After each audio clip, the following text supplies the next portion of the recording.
Hello everybody, I am Vikas Yadav. Welcome back to my YouTube channel.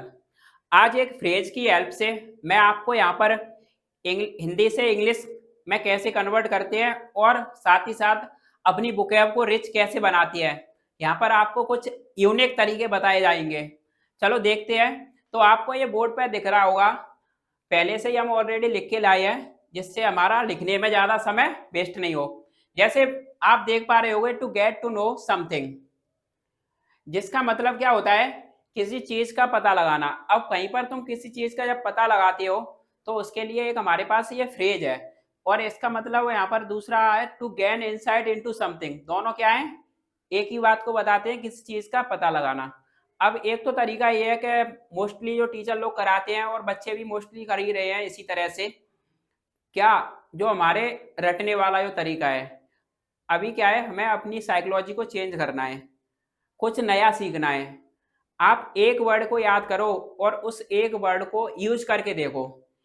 किसी चीज को जितना ज्यादा आप प्रैक्टिस में लेके आते हो, जितना ज्यादा आप यूज करते हो, उतना ही ज्यादा क्या आता है, आपके अंदर उस चीज को लेके कॉन्फिडेंस आता है या निखार आता है, ऐसा बोला जाए तो। ठीक है। तो यहाँ पर देखो, अब मैं इसको यूज करके बताऊंगा आपको। और ये सेंटेंस आप देख पा रहे हो, एक हिंदी में लिखा हुआ बहुत बड़ा सेंटेंस है।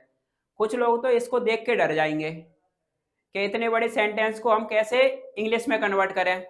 लेकिन होता कुछ नहीं है, बस आप इसमें देखो सबसे पहले काम क्या हो रहा है, फिर काम को करने वाला कौन है। अगर ये चीज आपने पकड़ना सीख ली, आप पकड़ना जानते हो, तो आप कितना ही बड़ा सेंटेंस हो, चाहे वो पूरा पैराग्राफ हो या पूरा पेज का हो, आप उसे बड़ी आराम से, बड़ी आसानी से इजीली बना सकते हो। अब देखो, जैसे मैं आपके सामने ही बनाऊंगा, इस फ्रेज का मतलब था और इसी फ्रेज को मैंने इस सेंटेंस में यूज किया है। अच्छा, अगर वैज्ञानिक किसी तरह से ऐसी विषम परिस्थिति में उगने वाले पौधों के जीन्स का पता लगा लें, तो किसी भी पौधे को दुनिया के किसी भी हिस्से में उगाया जा सकेगा। तो सबसे पहले मुझे एक बात समझ में आ रही होगी, इसमें कुछ कंडीशन ही नहीं लग रही है। सबसे पहले मैं देख रहा हूँ, चलो काम क्या हो रहा है इसमें, काम देखो। सबसे पहले इसमें काम एक तो मुझे समझ में आ रहा है कि पता लगाने का काम हो रहा है। क्या काम हो रहा है, पता लगाने का। दूसरा काम क्या हो रहा है, उगाए जाने का। दो काम हो रहे हैं, लेकिन दोनों काम कैसे, कुछ कंडीशन से हो रहे हैं। जैसे पहले कह रहा है वैज्ञानिक पता लगा लें तब उगाया जाएगा, तो आपने कंडीशनल सेंटेंस के बारे में सुना होगा, तो वहीं से हमने ये उठाया है। ये भी एक कंडीशनल सेंटेंस है।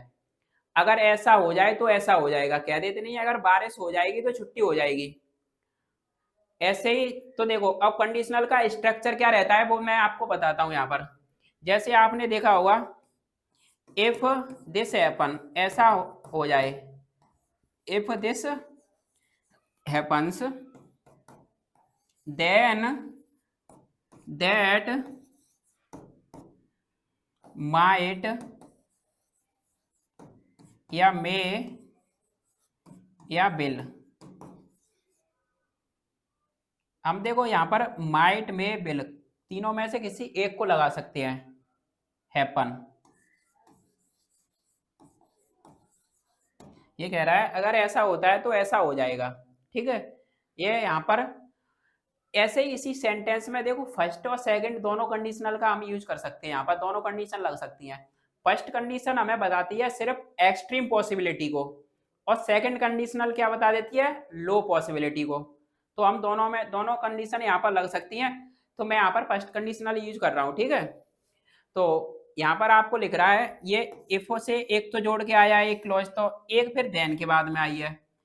तो ऐसे ही हम सबसे पहले यहाँ पर अगर वैज्ञानिक, तो इफ से जोड़ के इफ वाली क्लॉज को पहले लिखते हैं। ठीक है। तो इफ वैज्ञानिक, अगर आपको नहीं आता है वर्ड तो ऐसे ही लिख दो, और वैसे आता है तो उसका मीन्स लिख दो। मतलब ये देखो हम लिखते कैसे हैं, इंग्लिश को लिखते कैसे हैं, ये देखो सबसे पहले। तो इफ वैज्ञानिक का मुझे पता है साइंटिस्ट होता है, इफ साइंटिस्ट, अगर वैज्ञानिक क्या करेंगे, पता लगाने के लिए, पता लगाने के लिए क्या है आपके पास, गेट टू नो। तो गेट टू नो। अब यहाँ पर गेट की जगह पे आपने कहीं मैनेज भी लिखा देखा होगा, तो मैनेज टू नो या गेट टू नो, या फिर हम इसको भी लिख सकते हैं गेन इनसाइड, चलेगा तब भी, ठीक है। अब किसका पता लाएंगे, नो जीन्स का, नो द जीन्स, और जीन्स किसके होंगे, ऑफ प्लांट्स, ऑफ प्लांट्स, ठीक है। ये कह रहा है if scientist get to know the genes of plants, ठीक है।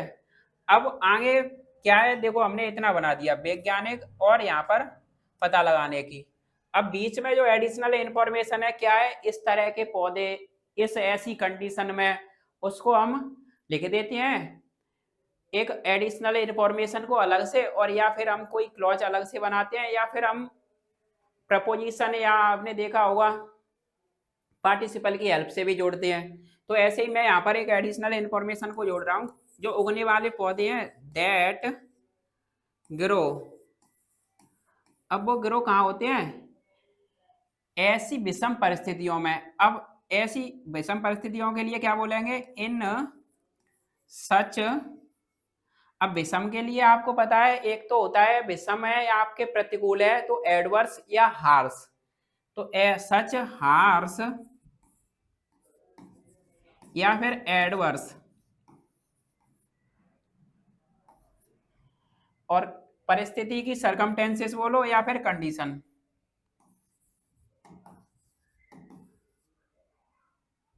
कंडीशंस, ठीक है। अब यहाँ पर देखो मैंने एक क्लॉज बना दी, जैसे जैसे वहां पर कह रहा था वैसे वैसे लिखते गए थे, ठीक है। हमने कुछ अपनी तरफ से नहीं जोड़ा है, ठीक है। अब नीचे देखो इसको मिटाते हैं, अब दूसरी कंडीशन हम इफ के बाद में कॉमा लगा के दूसरी कंडीशन लिखते हैं। यहाँ पर ये आपको समझ में आ जाएगा, ये अंडरस्टैंडिंग आएगी कि इंग्लिश में कैसे लिखा जाता है, ठीक है। अब यहाँ पर देख रहे हो, अब किसी भी पौधे को, अब किसी भी पौधे के लिए हमें क्या है, एनी प्लांट। अब किसी भी पौधे को क्या किया जा रहा है, उगाया जा सकेगा।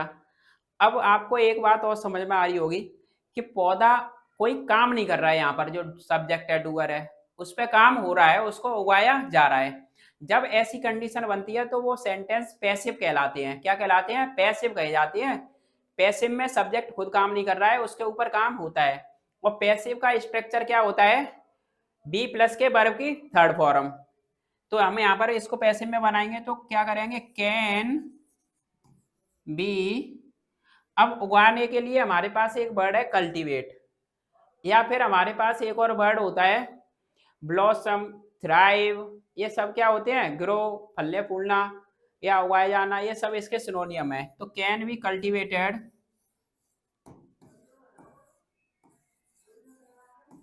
कल्टीवेटेड। अब कहाँ पर उगाया जा सकता है, दुनिया के किसी भी हिस्से में, any part of the world. बन गया सेंटेंस कितनी आसानी से।